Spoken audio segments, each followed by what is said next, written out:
Hello everyone. Today we are going to study the trends in the chemical reactivity. ठीक है, तो हम nitrogen family के elements की रिएक्टिविटी देखेंगे आज. सबसे पहले हाइड्रोजन के साथ, then oxygen, then halogens and then with the metals. ठीक है, so let's start our today's session with the reactivity of the nitrogen family elements with the hydrogen. ठीक है, so these are the elements of the nitrogen family, that is group 15, and I did not all of them with E. ठीक है, whenever these element reacts with the hydrogen, they form the hydrides in this way. ठीक है, and I wrote each one of them here. So let's start with its first property, that is the reducing character. हमारा जो reducing character है, ये mainly depend करता है tendency to liberate hydrogen. आप hydrogen को कितना easily आप यहाँ से रिमूव कर सकते हो, नाइट्रोजन फैमिली के एलिमेंट से कितना जल्दी आप हाइड्रोजन को लिबरेट करा सकते हो, उसी को हम रिड्यूसिंग कैरेक्टर कहते हैं. तो देखते हैं इसका वेरिएशन डाउन द ग्रुप क्या होता है. जब हम डाउन द ग्रुप जाते हैं तो वी नो कि हमारा एटॉमिक साइज जो है वो बढ़ता है.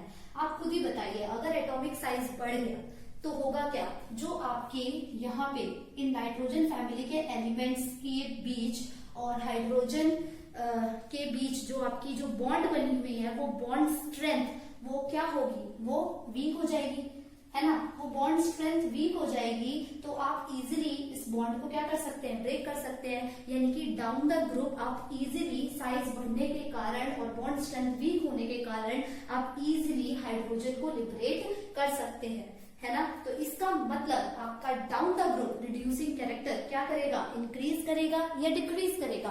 आपका down the group reducing character आपका क्या करेगा, इंक्रीज करेगा.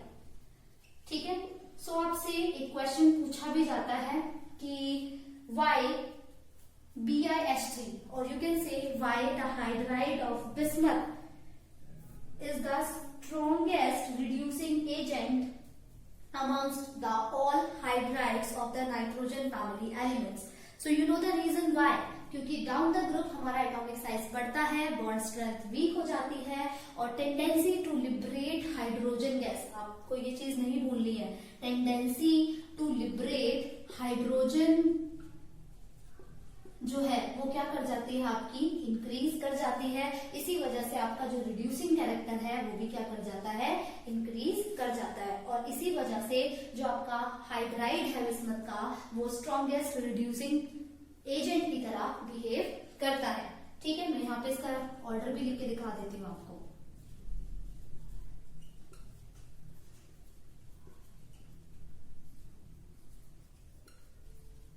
ठीक है, so this is the reducing character order. Okay, let's move on to its second property, that is boiling point. आपका जो boiling point है वो डिपेंड करता है किस पे, मॉलिक्यूलर मास पे. तो हमें पता है जब हम डाउन द ग्रुप जाते हैं तो हमारा जो मॉलिक्यूलर मास है वो क्या कर जाता है, बढ़ जाता है. और जब हमारा डाउन द ग्रुप क्या बढ़ेगा, मॉलिक्यूलर मास बढ़ेगा. यहाँ लिख रही हूं मैं, जब हम डाउन द ग्रुप जाते हैं तो हमारा मॉलिक्यूलर मास जो है वो बढ़ता है. मॉलिक्यूलर मास बढ़ता है तो आपकी जो वान डर वाल्स फोर्स ऑफ अट्रैक्शन है, वान डर वाल्स फोर्स ऑफ अट्रैक्शन जो है वो भी बढ़ता है. तो इस वजह से डाउन द ग्रुप आपका जो बॉइलिंग पॉइंट है वो क्या करता है, इंक्रीज करता है. हमारा इसमें होता क्या है, आपका जो नाइट्रोजन है, यहाँ पे जो नाइट्रोजन है उसका साइज एक तो छोटा होता है. ठीक है, ऊपर से इसकी जो इलेक्ट्रोनेगेटिविटी है वो भी हाइड्रोजन के कंपैरिजन में काफी ज्यादा होती है. तो नाइट्रोजन क्या करता है, वो हाइड्रोजन बॉन्ड बना लेता है. ठीक है, किस तरीके से हाइड्रोजन बॉन्ड बनाता है मैं आपको दिखा देती हूँ. यहाँ पे हियर आई एम शोइंग,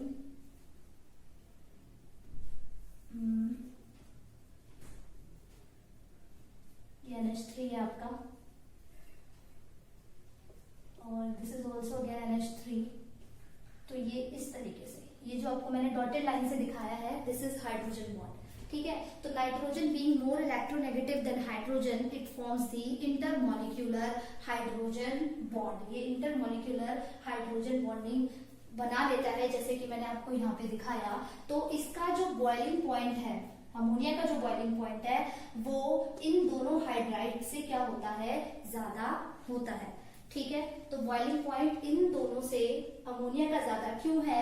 क्योंकि ये इंटरमॉलिक्यूलर हाइड्रोजन बॉन्डिंग बना लेता है। लेकिन आपका इसका जो बॉइलिंग पॉइंट है अमोनिया का, वो इन दो एलिमेंट से क्या होता है? कम होता है। ठीक है, उसका रीजन क्या है? उसका रीजन ये है कि जो हमारे डाउन द ग्रुप जो ये van der Waals force of attraction जो इंक्रीज कर रहे हैं, वो उसका जो इफेक्ट है, उसका जो अट्रैक्शन है, वो आपके हाइड्रोजन बॉन्डिंग के इंट्रैक्शन से कहीं ज्यादा है।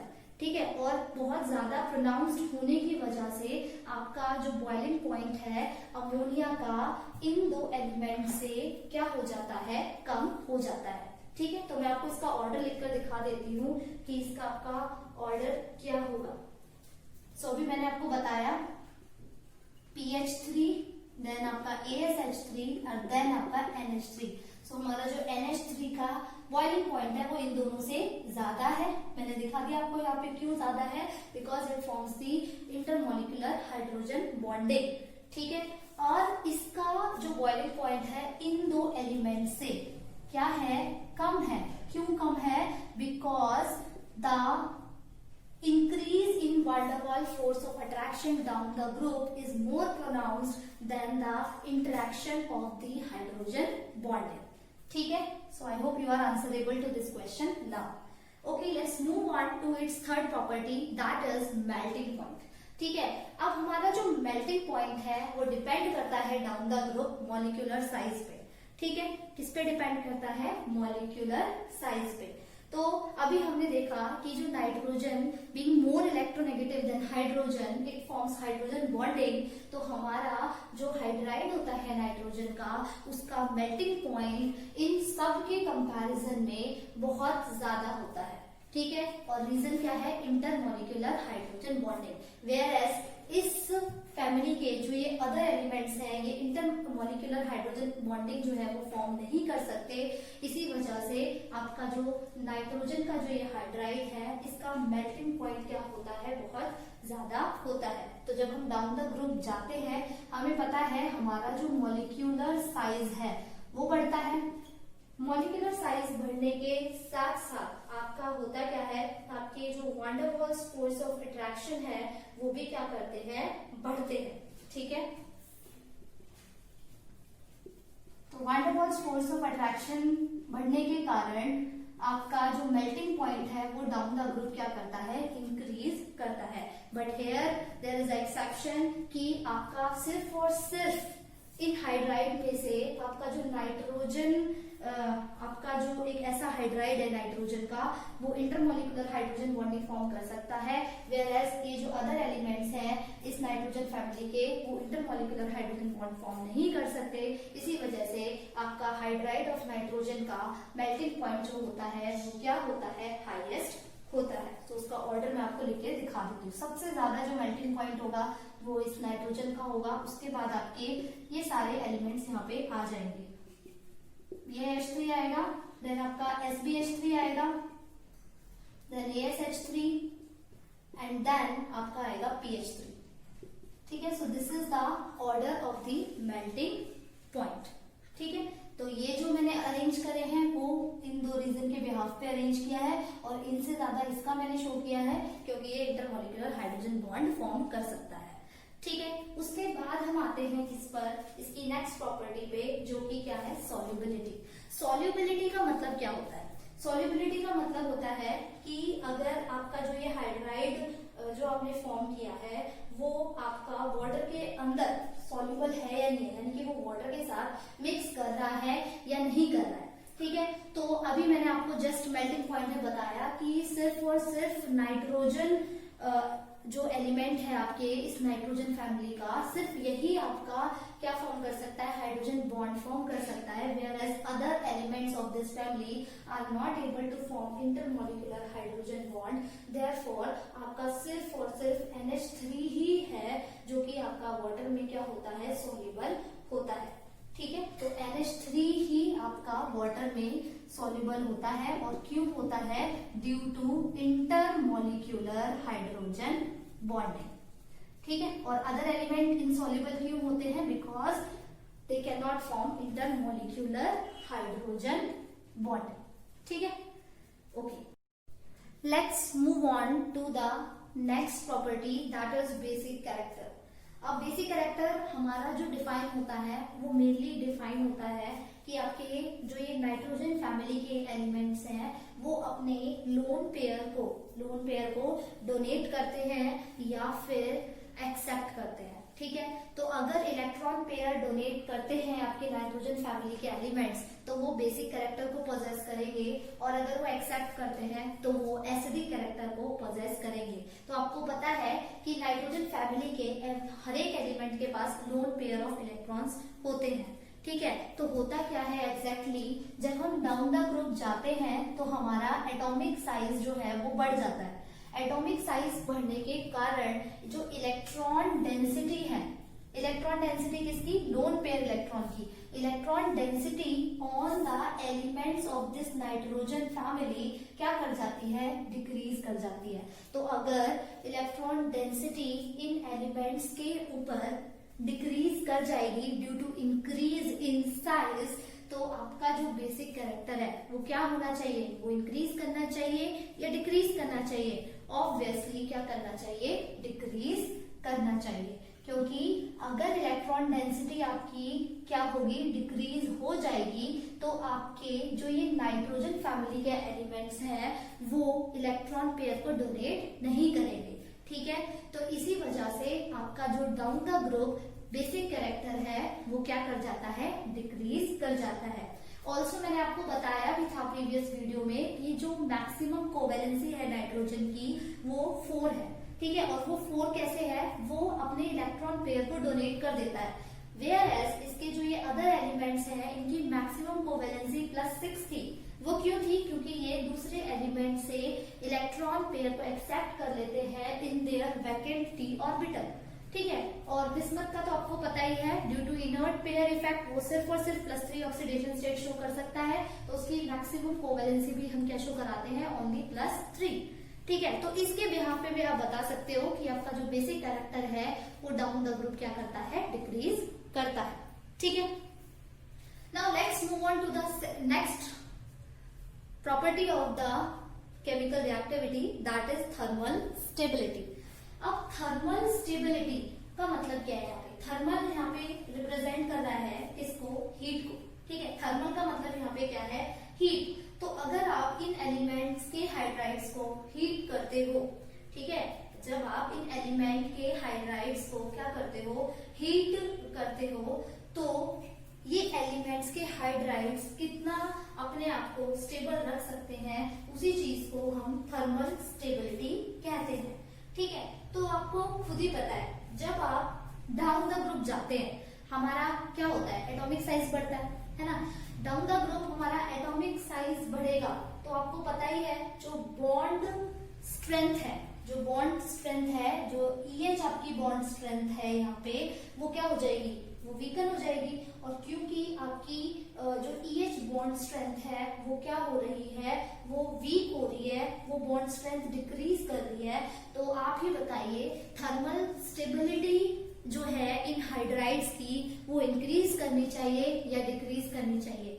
सो ऑब्वियसली वो क्या करनी चाहिए, डिक्रीज करनी चाहिए, क्योंकि जब ये बॉन्ड स्ट्रेंथ ही वीक हो जाएगी तो थोड़ी सी भी हीट प्रोवाइड करने से क्या होगा, आपका ये जो मॉलिक्यूल है वो क्या हो जाएगा, डिस्टॉर्ट हो जाएगा। सो हमें पता चल गया जब हम डाउन द ग्रुप जाते हैं तो due to increase in atomic size आपकी जो EH बॉन्ड स्ट्रेंथ है वो क्या कर जाती है, आपकी डाउन द ग्रुप डिक्रीज कर जाती है, ठीक है। सो अगर आप इसको हीट प्रोवाइड करेंगे तो आपकी जो थर्मल स्टेबिलिटी है इन हाइड्राइड्स की वो आपकी क्या करेगी, डिक्रीज करेगी, ठीक है। तो अगर आप इसका ऑर्डर देखना चाहें, सो इसका ऑर्डर आपका क्या होगा वो मैं आपको दिखा देती हूँ। So order will B, decreasing order दिखा रही हूँ मैं यहाँ पे, NH3 आएगा पहले, फिर उसके बाद ये वाले एलिमेंट्स आएंगे, PH3,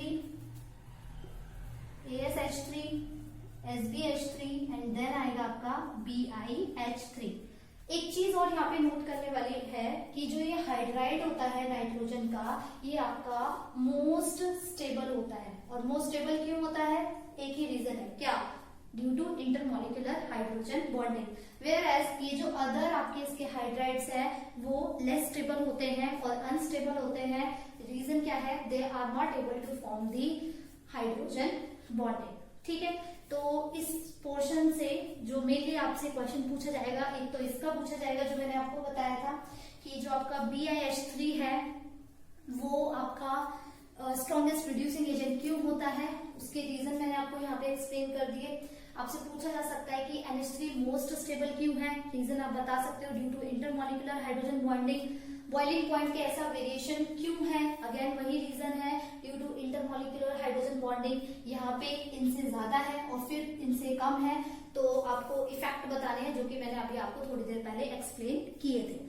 ठीक है, बाकी थर्मल स्टेबिलिटी जो आपकी लास्ट प्रॉपर्टी है वो भी मैंने अभी आपको एक्सप्लेन कर दिया है, क्योंकि आपका जो ये NH3 है वो इंटरमॉलिक्यूलर हाइड्रोजन बॉन्ड बना सकता है तो वो मोस्ट स्टेबल है, बाकी कंपाउंड्स लेस स्टेबल है।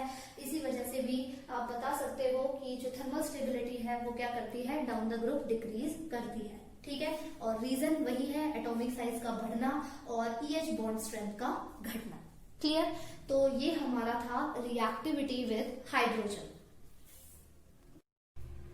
Now we will see the reactivity of nitrogen family elements with the oxygen. ठीक है, तो नाइट्रोजन फैमिली के जो एलिमेंट्स हैं जब वो ऑक्सीजन के साथ रिएक्ट करते हैं तो किस टाइप के ऑक्साइड्स बनाते हैं वो हम देखेंगे। हमें पता है कि जो ऑक्सीडेशन, जो जनरल ऑक्सीडेशन स्टेट है नाइट्रोजन फैमिली के एलिमेंट्स वो शो करते हैं +3 और +5। ये दो जनरल ऑक्सीडेशन स्टेट्स हैं जो नाइट्रोजन फैमिली के एलिमेंट्स क्या करते हैं, शो करते हैं। ठीक है, तो आपको पता ही है ऑक्सीजन की वैलेंसी क्या होती है, 2। ठीक है, तो अगर +3 ऑक्सीडेशन स्टेट में नाइट्रोजन फैमिली के एलिमेंट्स ऑक्साइड बनाएंगे तो वो किस तरीके से बनेंगे। मैंने नाइट्रोजन फैमिली के एलिमेंट्स को दिखाया हुआ है E से और ऑक्सीजन मैंने यहाँ लिख दिया इस तरीके से। तो इसका अगर +3 ऑक्सीडेशन स्टेट ले रहे हैं आप तो यहाँ 3 लिखिए, यहाँ पे 2 क्रॉस मल्टीप्लाई करेंगे आपको क्या मिलेगा, E2O3। तो +3 ऑक्सीडेशन स्टेट के लिए आपको जो ऑक्साइड्स मिलेंगे वो E2O3 टाइप के होंगे, वो मैंने सारे यहाँ पे लिख दिए। सिमिलरली +5 ऑक्सीडेशन स्टेट के लिए ऑक्साइड्स आपके इसी तरीके से क्या होंगे, फॉर्म होंगे। आप इसको क्रॉस मल्टीप्लाई कीजिए इस तरीके से, you will get oxides in this way. ठीक है, so oxides in the +5 oxidation state of all the elements of the nitrogen family are written here. ठीक है, हाउएवर जो आपका जो नाइट्रोजन है due to its small size, due to high electronegativity, आपका जो नाइट्रोजन एलिमेंट है वो +1 to +5 ऑक्सीडेशन स्टेट शो करता है विद द ऑक्सीजन। ठीक है, तो उसके ऑक्साइड्स भी मैंने आपको यहाँ पर लिखकर दे दिए हैं। तो हमें ऑक्साइड फॉर्म करने आ गए कि किस तरीके से नाइट्रोजन फैमिली के elements with the general oxidation state of +3 and +5 आपके ऑक्साइड को फॉर्म करते हैं। ठीक है, अब हम इनकी रिएक्टिविटी देख लेते हैं किस तरीके से होती है। अब आपको एक चीज अच्छे से पता है कि जो नॉन मेटल के ऑक्साइड्स होते हैं वो कैसे होते हैं, what is the nature of the non metallic oxides. Non metallic oxide का जो नेचर होता है वो कैसा होता है, एसिडिक। और मेटालिक ऑक्साइड्स का जो नेचर होता है वो क्या होता है, आपका बेसिक। ठीक है, तो आपको पता ही है कि जो आपके ये ऊपर वाले जो ये 2 एलिमेंट्स हैं ये आपके क्या होते हैं, नॉन मेटल्स होते हैं। ठीक है, ये आपके क्या होते थे, मेटलॉइड्स होते थे, है ना। और आपके जो ये लास्ट वाला एलिमेंट है ये आपका क्या है, मेटल है। तो ऊपर जो ऑक्साइड बनेंगे वो कैसे ऑक्साइड बनेंगे, नॉन मेटालिक ऑक्साइड बनेंगे यानी कि एसिडिक कैरेक्टर को पोजेस करेंगे, और नीचे जो ऑक्साइड बनेंगे वो मेटालिक ऑक्साइड बनेंगे यानी कि वो बेसिक कैरेक्टर को क्या करेंगे, रिप्रेजेंट करेंगे। ठीक है, तो डाउन द ग्रुप अगर मैं बात करूं किसकी, एसिडिक कैरेक्टर की, तो जो आपका जो डाउन द ग्रुप है वो आपका acidic character of this oxides वो क्या करता है, आपका डिक्रीज करता है। ठीक है, तो एसिडिक स्ट्रेंथ ऑफ ट्राइऑक्साइड्स की, मैं एसिडिक स्ट्रेंथ की अगर आप बात करूं तो वो किस तरीके का ऑर्डर फॉलो करेगा वो आपको अच्छे से पता चल गया है। आपको पता चला है कि डाउन द ग्रुप आपका एसिडिक जो स्ट्रेंथ है ऑक्साइड्स की वो क्या करती है, डिक्रीज करती है। क्या करती है, डाउन द ग्रुप आपकी जो एसिडिक स्ट्रेंथ है वो क्या करती है, डिक्रीज करती है। क्यों करती है वो मैंने आपको बता दिया है, क्योंकि इसकी जो एलिमेंट्स होते हैं पहले 2 आपके नॉन मेटालिक है, देन मेटलॉइड्स है और देन आपके क्या है, मेटल है। ठीक है, तो एसिडिक जो स्ट्रेंथ है इन ऑक्साइड्स की वो डाउन द ग्रुप क्या करती है आपकी, डिक्रीज करती है। तो +3 ऑक्सीडेशन स्टेट का अगर मैं ऑर्डर बनाऊं तो वो किस तरीके से बनेगा, आई एम शोइंग यू। तो +3 के लिए बना रही हूं मैं, तो वो कैसा होगा, सबसे ज्यादा एसिडिक स्ट्रेंथ किसकी होगी, N2O3 की, देन P2O3 की, देन AS2O3 की, देन आपका Sb2O3 और उसके बाद आपकी होगी Bi2O3 की। ठीक है, तो this is the order of the acidic strength for the +3 oxidation state. ठीक है, सिमिलरली आप +5 के लिए भी बना सकते हो। The order will be like this, N2O5, then P2O5, then AS2O5, ठीक है, देन Sb2O5 एंड सबसे लीस्ट होगा किसका, Bi2O5 का। ठीक है, so this is the acidic strength order of the +5 oxidation state oxides of the nitrogen family.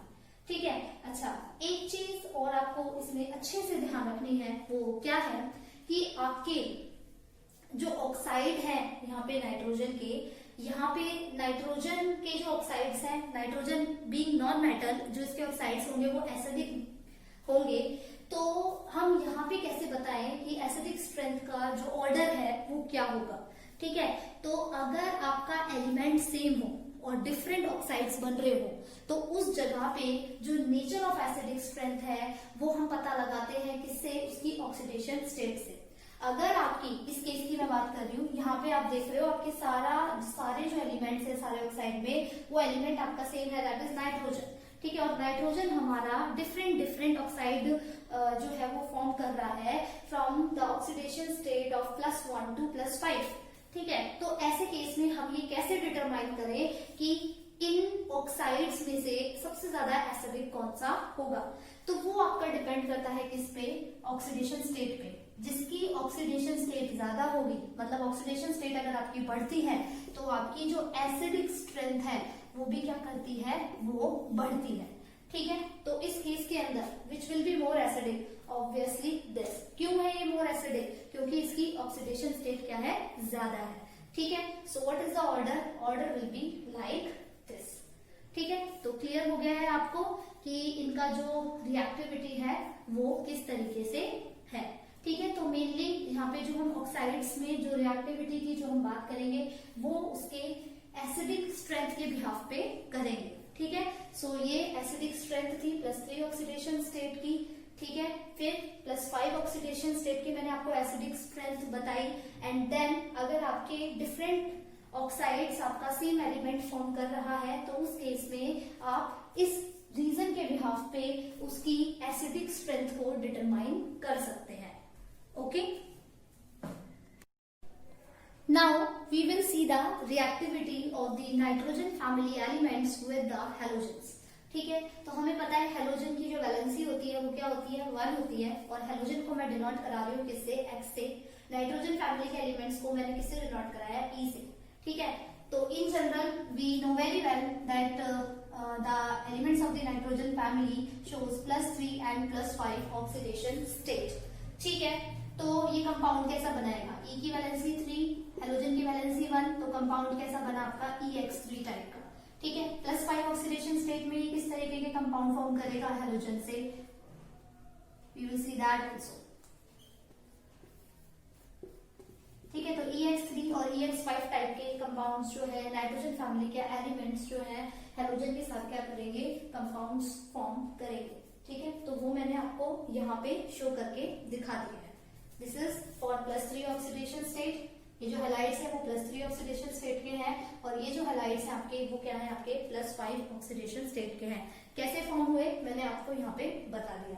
अब आप देख रहे होंगे कि why there is a gap over here. ठीक है, यहाँ पे गैप क्यों है, तो मैंने आपको एक चीज बताई थी कि आपका जो नाइट्रोजन है वो मैक्सिमम कोवेलेंसी कितनी शो कर सकता है, +4 है ना। जो आपका जो नाइट्रोजन है वो मैक्सिमम कोवेलेंसी कितनी शो कर सकता है, 4 मैक्सिमम कोवेलेंसी शो कर सकता है। तो आप बता सकते हो कि नाइट्रोजन NCl5 या NBr5 नाइट्रोजन क्यों नहीं फॉर्म कर रहा, क्योंकि जो मैक्सिमम कोवेलेंसी होती है नाइट्रोजन की वो क्या होती है, आपकी 4 होती है। ठीक है, तो इस चीज को आप अच्छे से ध्यान रखना। तो ये क्वेश्चन आपसे पूछा भी जा सकता है कि जो नाइट्रोजन है वो आपका NCl5 है या NF5 है, ठीक है, वो इस तरीके के कंपाउंड फॉर्म क्यों नहीं करता। So the reason is the maximum covalency of nitrogen is 4, ठीक है।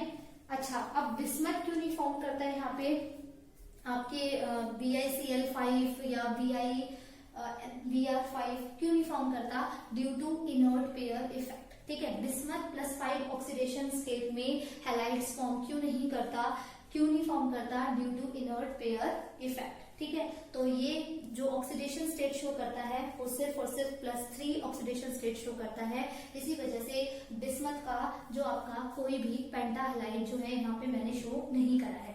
लेकिन फिर भी एक्सेप्शनली इसका एक पेंटा हैलाइड है और उस पेंटा हैलाइड का जो नाम है वो है आपका BiF5, ठीक है। जो आपका बिस्मथ है वो BiF5 एक पेंटा हैलाइड जो है फॉर्म करता है, ठीक है। लेकिन ये भी अनस्टेबल होता है, जितनी जल्दी ये फॉर्म होता है ना उतनी ही जल्दी ये वापस से इसमें जाने की कोशिश करता है +3 ऑक्सीडेशन स्टेट में। As soon as it will be form it will try to go back into the +3 oxidation state, क्योंकि इसकी जो स्टेबल ऑक्सीडेशन स्टेट होती है वो क्या होती है आपकी +3। तो एक्सेप्शनली आपका BiF5 फॉर्म होता है इन द +5 ऑक्सीडेशन स्टेट। और नाइट्रोजन तो पेंटा हैलाइड बना ही नहीं सकता किसी भी हैलोजन फैमिली के एलिमेंट के साथ, reason being it shows maximum covalency of +4। और बिस्मथ का क्यों नहीं बनते other halide except this, due to inert pair effect and also due to stable +3 oxidation state, ठीक है। तो यही रीजंस थे इनके हैलाइड्स के जो आपको अच्छे से ध्यान रखने और जो आपको पूछे जा सकते हैं। वेयरएज अगर हम बात करें ट्राई हैलाइड्स की, ट्राई हैलाइड्स तो आपके नाइट्रोजन फैमिली के एलिमेंट्स आपके हरेक हैलोजन के एलिमेंट्स के साथ फॉर्म कर सकते हैं। यहाँ पे आप क्लोरीन की जगह फ्लोरीन लिख सकते हो, ब्रोमीन लिख सकते हो, आयोडीन लिख सकते हो। तो हरेक हैलाइड्स के साथ नाइट्रोजन फैमिली के एलिमेंट्स जो हैं वो ट्राई हैलाइड्स को क्या कर सकते हैं, फॉर्म कर सकते हैं, ठीक है। एक चीज और मैं यहाँ पे आपको बताना चाहूंगी कि आपका जो ट्राई हैलाइड है नाइट्रोजन का विद फ्लोरीन, ये मोस्ट स्टेबल होता है। इसके अलावा जो ट्राई हैलाइड फॉर्म करता है जैसे कि NCl3 हो गया आपका, या NBr3 हो गया, या Ni3 हो गया, इसके जो अदर ट्राई हैलाइड्स है वो क्या है आपके लेस स्टेबल है। इनफैक्ट आपका जो ये NCl3 का ट्राई हैलाइड है ये कैसा होता है आपका क्वाइट एक्सप्लोसिव होता है, ठीक है। और आपके जो NBr3 और Ni3 है ये आपके अनस्टेबल हैलाइड्स होते हैं किसके, नाइट्रोजन के, ठीक है। तो एक ये चीज भी आप यहाँ पे अच्छे से ध्यान रखना। तो मेन पॉइंट्स तो यही थे जो आपको ध्यान रखने हैं इसके अंदर, जो मैंने अभी आपको बता दी। दूसरी एक चीज और बहुत ज्यादा आपको ध्यान रखनी है वो क्या है कि जो आपके जो ये पेंटा हैलाइड्स है, नाइट्रोजन फैमिली के जो पेंटा हैलाइड्स होते हैं वो जनरली किस नेचर के होते हैं आपके पेंटा हैलाइड्स, वो होते हैं कोवेलेंट नेचर के, ठीक है। कोवेलेंट का मतलब ये जो नाइट्रोजन फैमिली के एलिमेंट्स हैं वो rather than losing 5 electron prefer करते हैं इलेक्ट्रॉन को शेयर करना, क्योंकि 5 इलेक्ट्रॉन्स को लूज कराने के लिए हमें बहुत ज्यादा एनर्जी की रिक्वायरमेंट होगी। तो आपके जो नाइट्रोजन फैमिली के जो एलिमेंट्स हैं पेंटा हैलाइड्स जो फॉर्म करते हैं उनका नेचर कोवेलेंट सिर्फ इसी वजह से होता है। रीजन क्या है कोवेलेंट होने का, कि वो शेयरिंग को ज्यादा प्रेफरेंस देते हैं rather than losing the electron, ठीक है। इसी वजह से आपके जो पेंटा हैलाइड्स होते हैं नाइट्रोजन फैमिली के वो मोर कोवेलेंट होते हैं देन दी ट्राई हैलाइड्स, ठीक है। तो मेन चीज आपकी यही थी। और एक चीज और ध्यान रखना, यहाँ पे कोवेलेंट की बात हो रही है तो आपके जो BiF3 होता है, जो आपका ये BiF3 होता है ये कोवेलेंट नहीं होता है, ठीक है। तो कोवेलेंट क्यों नहीं होता, तो उसका जो मेन रीजन है वो यही है कि Bi जो है वो क्या है मेटल है और फ्लोरीन क्या है आपका नॉन मेटल है। तो बिस्मथ एक तरीके से आप कह सकते हो बिस्मथ जो हैलाइड्स बनाएगा वो आपके आयनिक कैरेक्टर के हैलाइड्स को क्या करेगा, शो करेगा, ठीक है, तो बिस्मथ के जितने भी हैलाइड है, नॉट ओनली BiF3, चाहे BiCl3 है या अदर हैलाइड्स के ट्राइहैलाइड्स, वो सारे के सारे किस फॉर्म के होंगे, आपके आयनिक फॉर्म के होंगे। ठीक है, okay. Now we will study reactivity of nitrogen family elements with the metals. So whenever the elements of nitrogen family react with metals, they exhibit -3 oxidation state. Why? Because metals जो हमारे होते हैं उनका जो नेचर होता है वो कैसा होता है, they are electropositive. ठीक है, और हमारे जो नाइट्रोजन फैमिली के जो एलिमेंट्स हैं वो कैसे हैं, आपके electronegative comparatively to the metals. ठीक है, तो इसी वजह से आपकी ये जो नाइट्रोजन फैमिली के एलिमेंट्स हैं -3 ऑक्सीडेशन स्टेट को एग्जिबिट करते हैं। जैसे कि मैं यहाँ पे एक एग्जांपल लेके दिखाती हूँ, Ca3N2।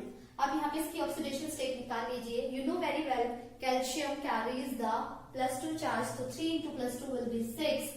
इसकी हम ऑक्सीडेशन स्टेट निकाल रहे हैं, सिंस इस कंपाउंड पे कोई चार्ज नहीं है, इक्वल्स टू 0, तो x इज इक्वल टू -3। तो मैंने आपको प्रूफ करके भी दिखा दिया कि whenever the elements of nitrogen family reacts with the metals, they exhibit the -3 oxidation state. Other example भी आप दिखा सकते हो, लाइक Ca3 आपका P2 हो गया, या फिर आपका Zn3Sb2 हो गया। ठीक है, तो these are the compounds. Okay, so आज की क्लास में हमने ट्रेंड्स इन केमिकल रिएक्टिविटी के अंदर नाइट्रोजन फैमिली के एलिमेंट्स की रिएक्टिविटी देखी है। सबसे पहले तो हमने किसके साथ देखी थी रिएक्टिविटी, आपके हाइड्रोजन के साथ, देन आपने ऑक्सीजन के साथ देखी है, then halogens and then with metals. ठीक है, बीच बीच में 1-2 क्वेश्चंस जो इम्पोर्टेंट थे वो मैंने आपको बता दिए थे। लाइकवाइज आपके पेंटाहैलाइड्स आपके कोवलेंट इन नेचर क्यों होते हैं। ठीक है, नाइट्रोजन जो एलिमेंट है वो पेंटाहैलाइड्स फॉर्म क्यों नहीं कर सकता।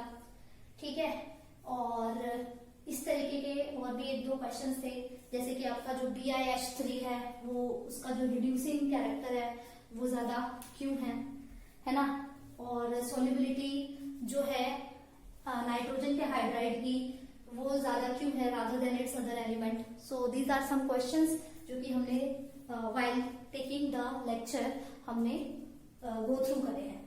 ठीक है, so this is it for today. Thank you class.